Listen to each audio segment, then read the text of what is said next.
beribadah. Kita akan memulai ibadah kita hari ini dengan bangkit berdiri dan menyanyikan pujian dari MKB 3, Terpujilah Allah.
Ibadah minggu ini berlangsung karena penolong kita adalah di dalam nama Tuhan yang menciptakan langit dan bumi.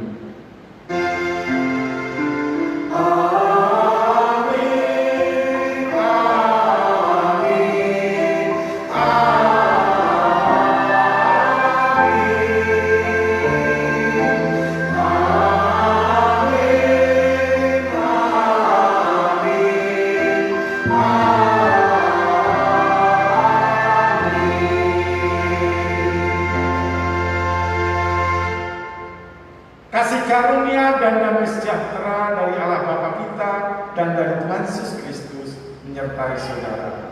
Dan beserta saudara juga.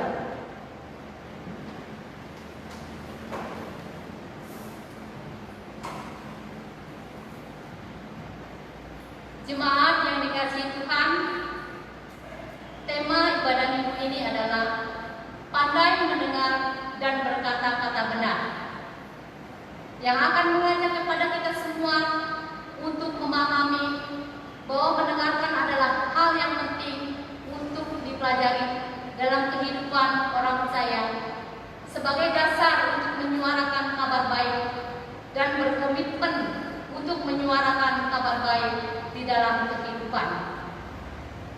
Untuk itu, kata pembuka yang mengantar kita dalam ibadah ini diambil dari Matius 7 ayat 21. Bukan setiap orang yang berseru padaku, Tuhan, Tuhan, akan masuk ke dalam kerajaan surga, melainkan dia yang melakukan kehendak Bapa-Ku yang di surga. dan pujian NKB 125.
Marilah kita bersama-sama datang ke hadapan Tuhan untuk mengakui dosa dan kesalahan kita.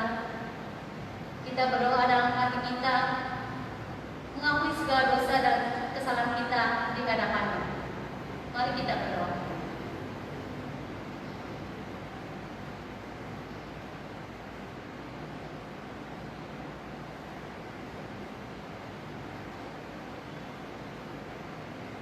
Tuhan, inilah pengakuan dosa kami. Ampuni kami, layakan kami dalam nama Tuhan Yesus Kristus. Amin. Kita sambut dengan pujian NKB 14. Amin.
yang diambil dari 1 Yohanes 5 ayat 1 dan 2. Setiap orang yang percaya bahwa Yesus adalah Kristus lahir dari Allah, dan setiap orang yang mengasihi Dia yang melahirkan, mengasihi juga Dia yang lahir daripadanya. Inilah tandanya bahwa kita mengasihi anak-anak Allah, yaitu apabila kita mengasihi Allah serta melakukan perintah-perintahnya. Demikianlah berita anugerah dari Tuhan. Syukur kepada Allah. Damai Tuhan besertamu. Damai Tuhan besertamu.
Kita siapkan hati pikiran kita akan dengarkan sabda Tuhan.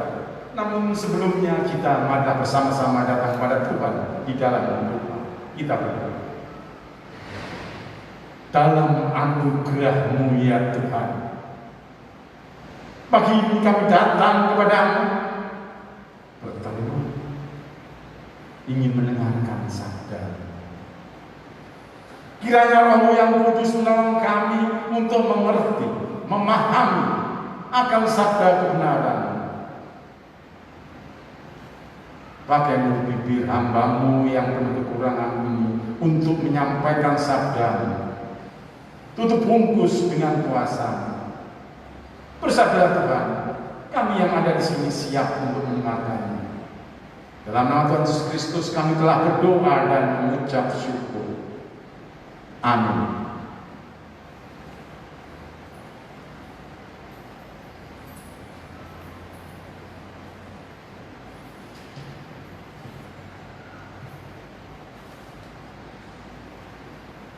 Bacaan Alkitab pertama diambil dari Amos 7 ayat 7 sampai 15.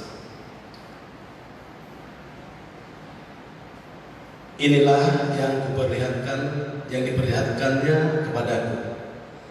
Tampak Tuhan berdiri dekat sebuah tembok yang tegak lurus, dan di tangannya ada tali sifat.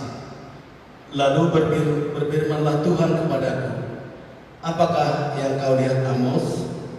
Jawabku, tali sifat. Berfirmanlah Tuhan, sesungguhnya aku akan menaruh tali sifat di tengah-tengah umatku Israel. Aku tidak akan memaafkannya lagi. Bukit-bukit pengorbanan pada Ishak akan dilicin-tandaskan, dan tempat-tempat kudus Israel akan diruntuhkan, dan aku akan bangkit melawan keluarga Yerobeam dengan pedang. Lalu Amazia imam di Betel menyuruh orang menghadap Yerobeam raja Israel dengan pesan, Amos telah mengadakan persepakatan melawan tuanku di tengah-tengah kaum Israel. Negeri ini tidak dapat lagi menahan segala perkataannya. Sebab beginilah dikatakan Amos, Yerobeam akan mati terbunuh oleh pedang, dan Israel pasti pergi dari tanahnya sebagai orang buangan. Lalu berkatalah Amazia kepada Amos, pergilah, enyalah ke tanah Yehuda, carilah makananmu di sana, dan bernubuatlah di sana. Tetapi jangan lagi bernubuat di Betel, sebab inilah tempat kudus raja. Inilah bait suci kerajaan. Jawab Amos kepada Amazia, aku ini bukan nabi, dan aku ini tidak termasuk golongan nabi, melainkan aku ini seorang peternak dan pemungut buah arah hutan. Tetapi Tuhan mengambil aku dari pekerjaan menggiring kambing domba, dan Tuhan berfirman kepadaku, pergilah, bernubuatlah terhadap umatku Israel. Demikianlah sabda Tuhan. Mari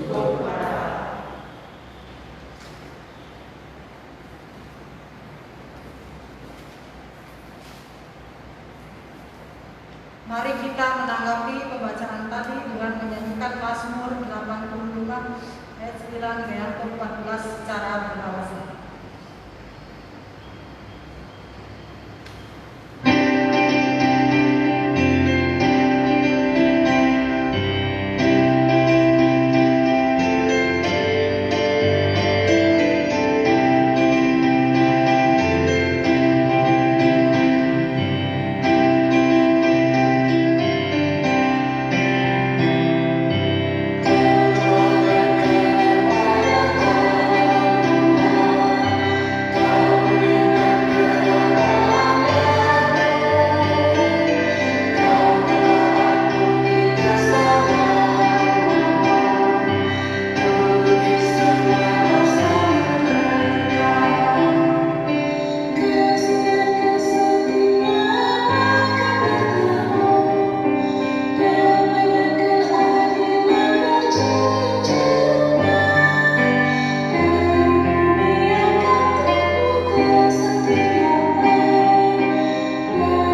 Bacaan kedua diambil dari Efesus 1 ayat 3 sampai dengan 14. Efesus 1 ayat 3 sampai dengan 14.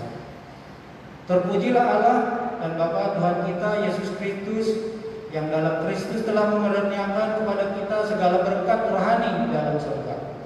Sebab di dalam Dia Allah telah memilih kita sebelum dunia dijadikan, supaya kita kudus dan tak bercacat di hadapannya. Dalam kasih Dia telah menentukan kita dari semula oleh Yesus Kristus untuk menjadi anak-anak-Nya sesuai dengan kerelaan kehendak-Nya, supaya terpujilah kasih karunia-Nya yang mulia, yang dikaruniakannya kepada kita di dalam Dia yang dikasihinya. Sebab di dalam Dia dan oleh darah-Nya kita beroleh penebusan, yaitu pengampunan dosa menurut kekayaan kasih karunia-Nya, yang dilimpahkannya kepada kita dalam segala hikmat dan pengertian. Sebab Dia telah menyatakan rahasia kehendak-Nya kepada kita sesuai dengan rencana kerelaannya, yaitu rencana kerelaan yang dari semula telah ditetapkannya di dalam Kristus sebagai persiapan kegenapan waktu untuk mempersatukan di dalam Kristus sebagai kepala segala sesuatu, baik yang di sorga maupun yang di bumi. Aku katakan di dalam Kristus, karena di dalam Dialah kami mendapat bagian yang dijanjikan. Kami yang dari semula ditentukan untuk menerima bagian itu sesuai dengan maksud Allah, yang di dalam segala sesuatu bekerja menurut keputusan kehendak-Nya, supaya kami yang sebelumnya telah menaruh harapan pada Kristus boleh menjadi puji-pujian bagi kemuliaan-Nya. Di dalam Dia kamu juga, karena kamu telah mendengar firman kebenaran, yaitu Injil keselamatanmu. Di dalam Dia kamu juga, ketika kamu percaya, dimeteraikan dengan Roh Kudus yang dijanjikannya itu. Dan Roh Kudus itu adalah jaminan bagian kita sampai kita memperoleh seluruhnya, yaitu penebusan yang menjadikan kita milik Allah untuk memuji kemuliaan-Nya. Demikianlah sabda Tuhan.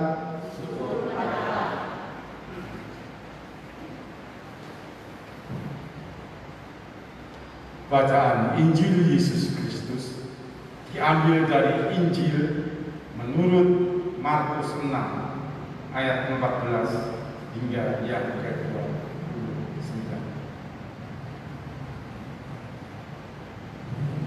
Inilah Injil Yesus Kristus menurut Markus 6 ayat 14 hingga yang ke-29. Raja Herodes juga mendengar tentang Yesus, sebab namanya sudah terkenal dan orang mengatakan, Yohanes Pembaptis sudah bangkit dari antara orang mati, dan itulah sebabnya kuasa-kuasa itu bekerja di dalam Dia. Yang lain mengatakan, Dia itu Elia. Yang lain lagi mengatakan, Dia itu seorang nabi sama seperti nabi-nabi yang terdahulu. Waktu Herodes mendengar hal itu, ia berkata, bukan, Dia itu Yohanes yang sudah kupenggal kepalanya dan yang bangkit lagi.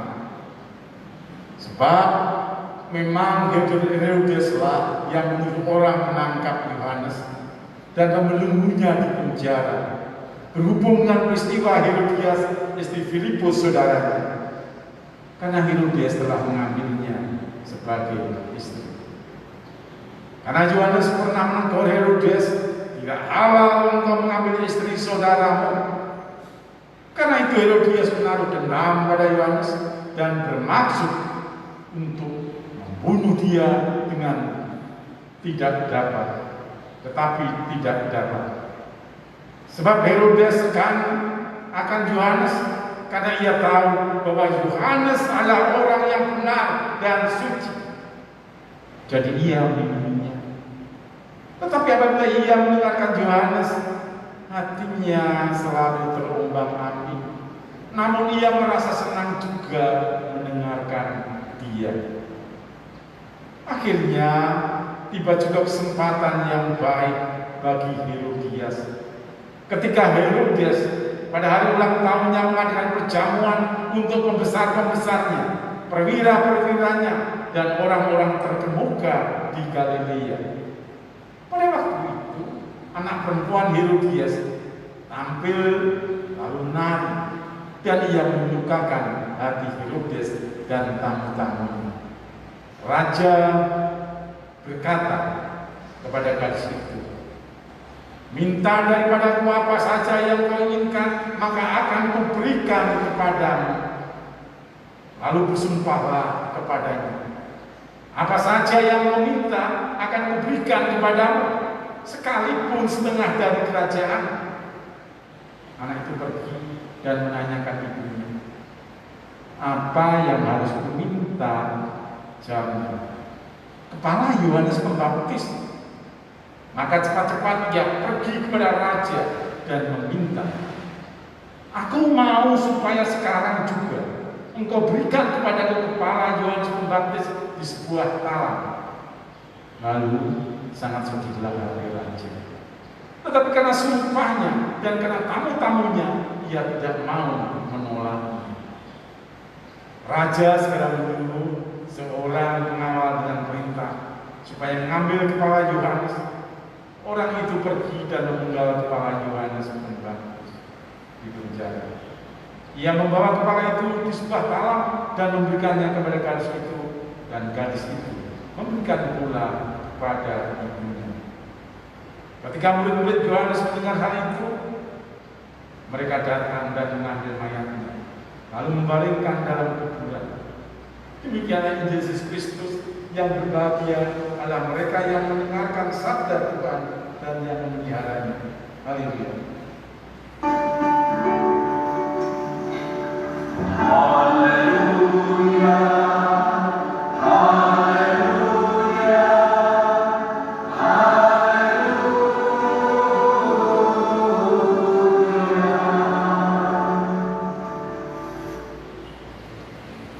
Jemaat yang dikasihi Tuhan, di zaman modern ini kita dengan cepat dapat mendengar banyak informasi dan berita.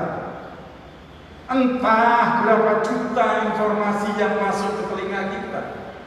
Itu bergantung pada kecepatan kita mengakses berita tersebut.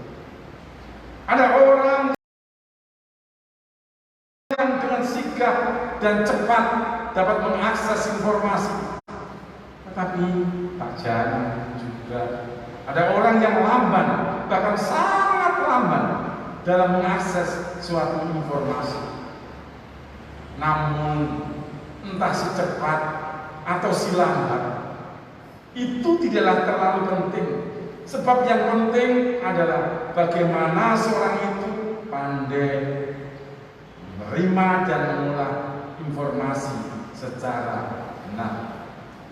Sebab banyak orang entah karena euforia informasi yang sedang trending atau pengaruh emosi, banyak orang yang menjadi bodoh dalam menerima dan mengelola informasi. Dari banyaknya informasi yang kita terima, kita dapat memilah-milah kebenaran informasi tersebut. Lalu kita akan meresponi informasi itu, entah respon itu negatif atau respon itu positif. Tentunya haruslah mempertimbangkan dampaknya, baik bagi diri sendiri maupun bagi orang lain. Jemaat yang kasih Tuhan, narasi kitab suci kali ini menyoroti tentang kegundaan Raja Herodes Antipas ketika ia menguasai terjang Yesus yang kabarnya sungguh luar biasa. Seorang benar yang mengajar banyak orang dengan kuasa ilahi dan menegur banyak orang tanpa rasa takut. Lalu banyak orang mensejajarkan Yesus dengan nabi-nabi besar seperti Elia, nabi yang berani menegur Raja Ahab ketika raja melakukan perbuatan dosa. Bahkan masyarakat pun mengatakan bahwa Yesus adalah inkarnasi dari Yohanes Pembaptis. Berita itu mencemaskan Raja Herodes. Sebab sebenarnya Herodes itu sangat ngefans terhadap Yohanes Pembaptis. Karena ia atau Yohanes itu adalah seorang yang benar, jujur dalam menyampaikan kehendak Allah. Dan dia tidak takut pada siapapun, termasuk dirinya. Berapa kali Yohanes Pembaptis mendatangi dan menegur Raja Herodes. Dari teguran-teguran yang paling keras, yaitu saat ia melakukan dosa, yaitu memeristri Herodias, istri dari Filipus, saudara tirinya. Yohanes dipenjara. Yohanes bahkan tidak boleh keluar, sebab Herodias menjadi marah dan mendendam pada Yohanes Pembaptis. Dan pada akhirnya Yohanes pun harus dipenggal mati ketika pesta yang diadakan oleh Herodes. Herodes sudah tidak bisa menolongnya, meskipun ia ngefans padanya. Sebenarnya dia bisa saja menolong Yohanes, tetapi itu tidak dilakukan karena ia khawatir, ia takut bahwa nanti dibawanya turun. Yesus kini datang dan mengusik hati dari Herodes. Yesus sering mengajarkan tentang kebenaran, sama seperti yang dilakukan Yohanes. Dia berkata, bertobatlah, tinggalkan dosa-dosamu. Herodes adalah orang yang pandai mendengar informasi, terlebih-lebih tentang firman Allah. Itu yang membuat ia gelisah dan sekaligus takut. Namun kepandaian Herodes mendengar berita tentang Yesus ternyata tidak diimbangi dengan kepandaiannya dalam tindakan dan kata-katanya. Ia terlalu takut dengan jabatannya. Ia terlalu takut dengan istrinya. Sehingga kebenaran yang ia dengar dari Yohanes Pembaptis maupun Yesus hanya sampai pada pikiran dan konsepnya saja. Ia tidak berani menyampaikan pada dirinya sendiri maupun pada orang lain, apalagi melakukannya. Ini merupakan hal yang menyedihkan, karena Herodes pun seorang yang taat ibadah juga. Ia tahu mana kebenaran, tetapi ia tidak berani melakukan.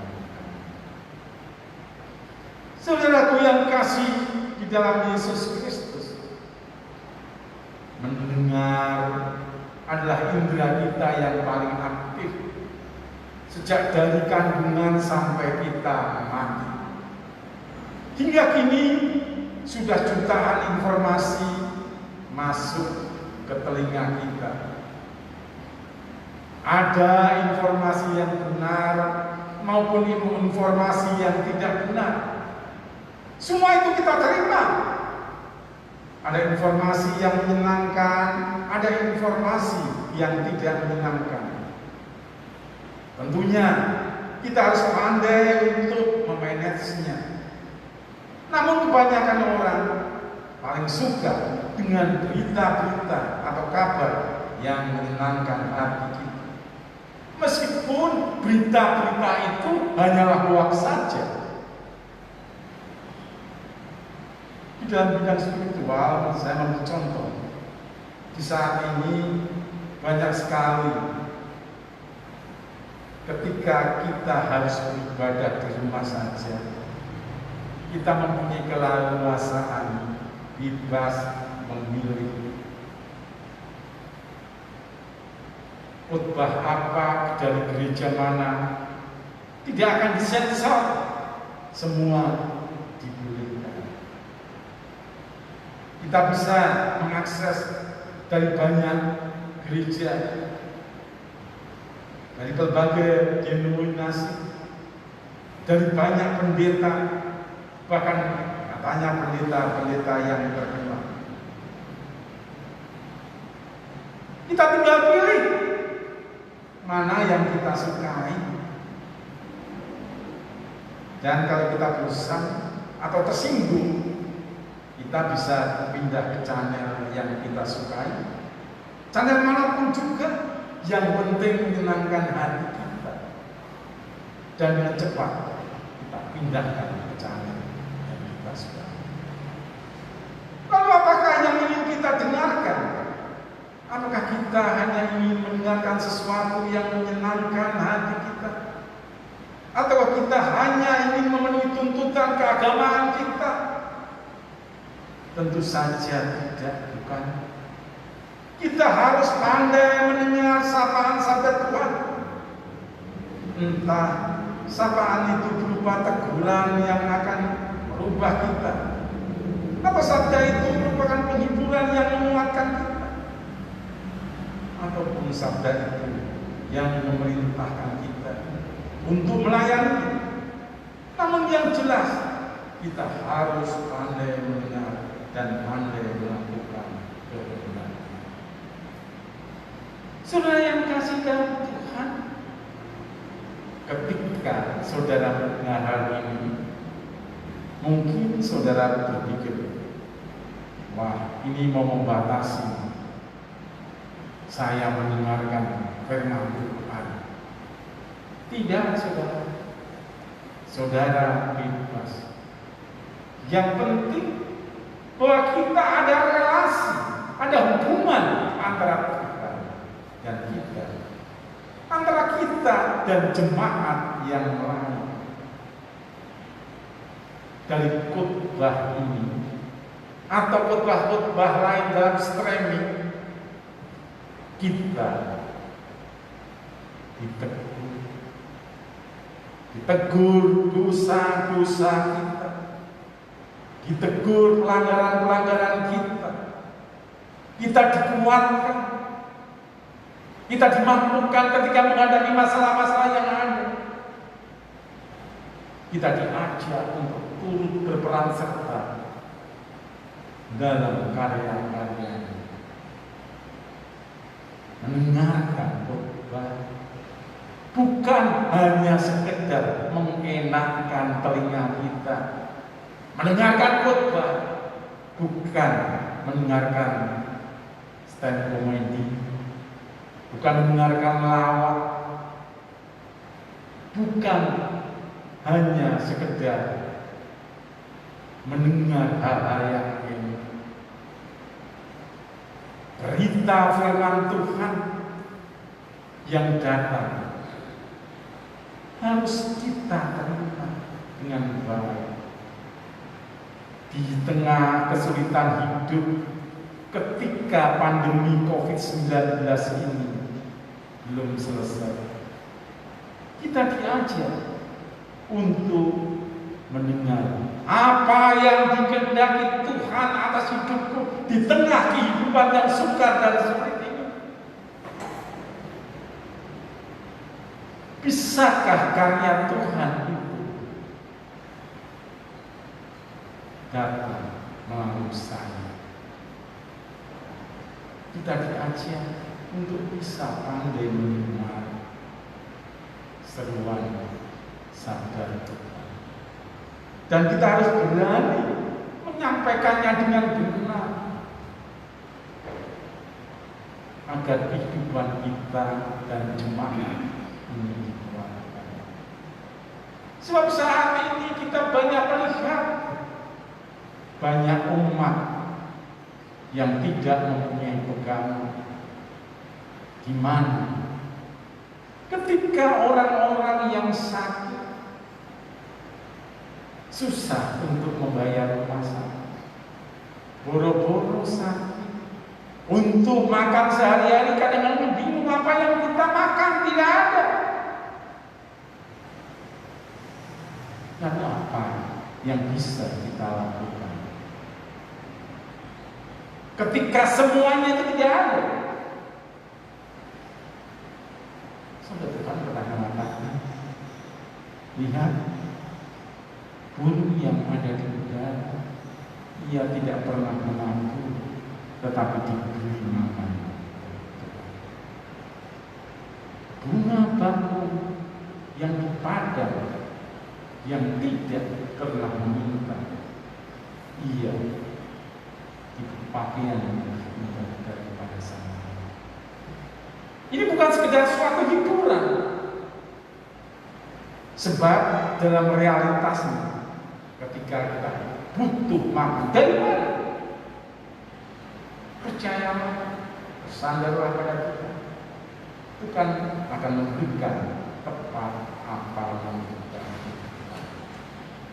Memberikan kepada kita bukan hal-hal yang spektakuler, yang hal yang biasa. Coba kita resapi bagi teman-teman kita, saudara kita yang saat ini karena COVID, betapa susahnya mencari oksigen. Tetapi Tuhan menyediakan oksigen kepada kita dengan tidak bayar. Tapi sebagian orang, wah, nyari oksigen susah, bayarnya ini. Begitu juga. Walaupun hal kelihatan sederhana, Tuhan akan mencukupi kita. Itulah pentingnya kita pandai mendengar firman Tuhan, bukan hanya mencari enaknya saja. Dan kita boleh menyaksikan bagaimana kemurahan Tuhan hadir dalam setiap langkah kehidupan kita. Biarlah saat ini di masa yang sulit kita selalu relasi dengan Tuhan, mendengar apa yang dikehendaki Tuhan, yang kemuliaan Tuhan bisa terjadi. Ya, karya kita dalam masa ini. Ya, kita boleh dipakai oleh Tuhan untuk menyatakan. Amin.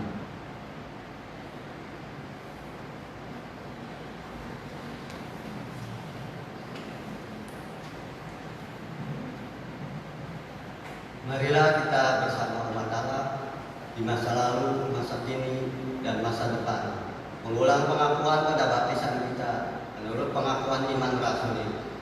Aku percaya kepada Allah, Bapa yang Maha Kuasa, Khalik langit dan bumi, dan kepada Yesus Kristus, Anaknya yang tunggal Tuhan kita, yang dikandung daripada Roh Kudus, lahir dari anak darah Maria, yang menderita sengsara di bawah pemerintahan Pontius Pilatus, disalibkan, mati dan dikuburkan, turun ke dalam kerajaan maut.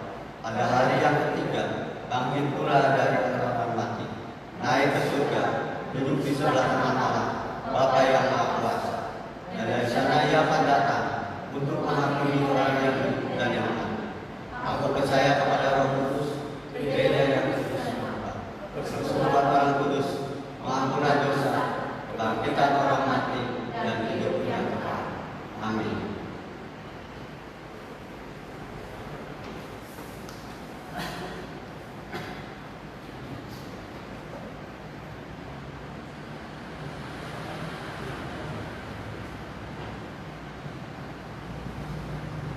Mari kita bersama-sama menaikkan doa syafaat. Tuhan, ajar kami untuk bisa bijak, pandai untuk mendengarkan sabda, dan ajar kami Tuhan untuk bisa melakukan apa yang Kau kehendaki.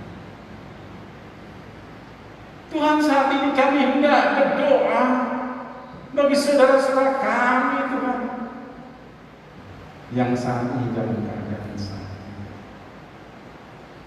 Kami berdoa untuk Bapak Oong, Tuhan, yang saat ini terbaring di rumah sakit Siloam. Tolong Tuhan, Kau beri kekuatan, Kau beri kemampuan, Tuhan, untuk Engkau menjaga, menguatkan, memulihkan dan menyembuhkan Bapak Oong. Berkati keluarganya di dalam mengupayakan biaya pengobatan. Jaga lindungi kesehatannya. Kami berdoa, Tuhan, bagi keluarga Oktowanto yang saat ini masih sakit, Tuhan. Kau pelihara, Engkau tuntun, Engkau bimbing, Engkau sertai, Tuhan. Tolong Engkau kuatkan. Terima kasih. Kau pimpin, Kau berkati, Kau pulihkan. Kami berdoa bagi saudara kami yang lain yang saat ini mungkin masih dalam keadaan sakit atau saat ini sedang isoman. Kau pelihara, Kau kuatkan. Ajar jemaat dan simpatisan Tuhan selalu taat pada protokol kesehatan. Tolong Tuhan, Kau berkati mereka. Kami berdoa, Tuhan, untuk setiap kegiatan Gereja Kristen Indonesia Pamanukan. Kiranya Engkau memberkati di tengah pandemi ini. Kau pelihara iman jemaat, sehingga jemaatmu masih terus berrelasi. Kami berdoa, Tuhan, bagi majelis jemaat GKI Pamanukan. Engkau sertai, Engkau pimpin, Engkau kuatkan di dalam melayani Engkau di tengah pandemi, di tengah hal yang sangat susah ini. Engkau jaga pelihara kesehatan. Engkau berkati setiap usaha. Terima kasih. Kami berdoa, Tuhan, bagi setiap badan pelayanan yang ada. Engkau pelihara. Terima kasih, Tuhan. Kami berdoa untuk bangsa dan negara kami. Kau pelihara, Engkau jaga, lindungi bangsa dan negara kami dari pandemi ini. Engkau beri kemampuan dan kekuatan bagi Bapak Presiden dan Kepala Daerah. Kau berkati tenaga kesehatan, Kau berkati tugas ambulan, Kau lindungi mereka, Kau lindungi, Kau berkati aparat keamanan. Terima kasih, Tuhan. Kami serahkan kepada kami dalam nama. Dalam nama Tuhan Yesus Kristus kami berdoa dan mengucap syukur. Amin.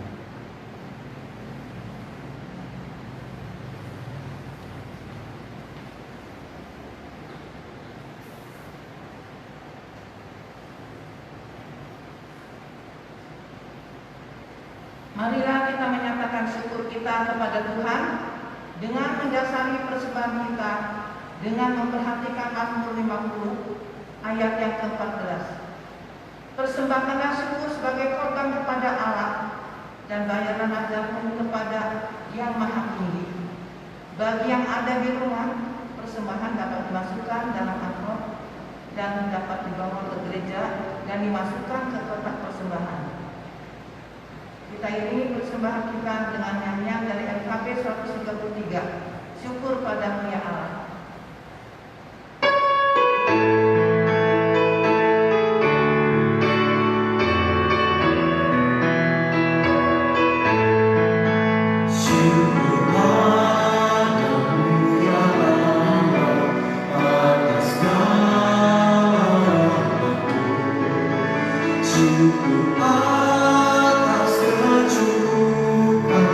Dari kasih-Mu.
Ya Tuhan, saat ini, ya Tuhan, kami bawa persembahan berupa benda mati ini, tapi kami percaya persembahan ini akan Tuhan berkati, maka benda mati ini akan berguna untuk kemuliaan-Mu.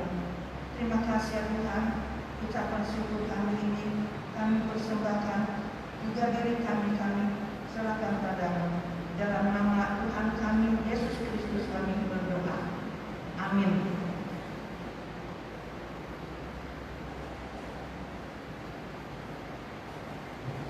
Kita akan menyanyikan lagu pemutusan dari NKB 212, Sungguh Inginkah Engkau Lakukan.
Jadilah saksi Kristus. Terpujilah Tuhan. Kini pergilah dengan damai sejahtera dan terimalah berkat Tuhan. Tuhan memberkati engkau dan melindungi engkau. Tuhan mengasihi engkau dengan wajahnya dan memberi engkau kasih karunia. Tuhan memandangkan wajahnya kepadamu dan memberi engkau damai sejahtera. Haleluya. Amin.